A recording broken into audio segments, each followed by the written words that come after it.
Tu n'as sûrement jamais entendu son nom, mais Sambo Lamine, c'est un homme noir qui a regardé l'Empire français droit dans les yeux et s'est levé contre lui.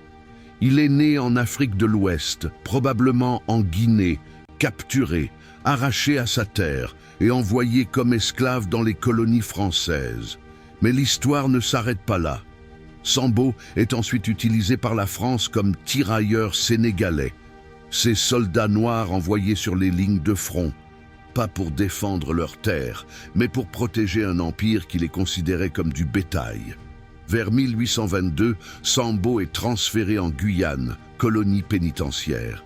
Il y voit la misère, la brutalité, l'injustice, la violence du colonialisme.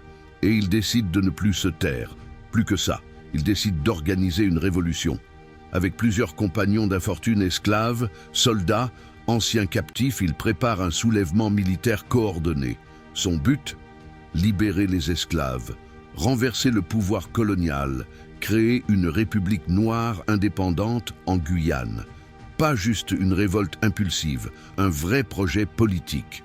Stratégie militaire, armes à voler, contacts dans les plantations, message clair, nous serons libres ou nous mourrons.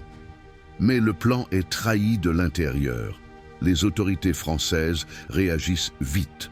Sambo est arrêté, jugé et condamné à mort pour tentative d'insurrection. Il est exécuté publiquement comme un avertissement, pas pour rendre justice, mais pour instaurer la peur. On n'a jamais inscrit son nom dans les livres d'école.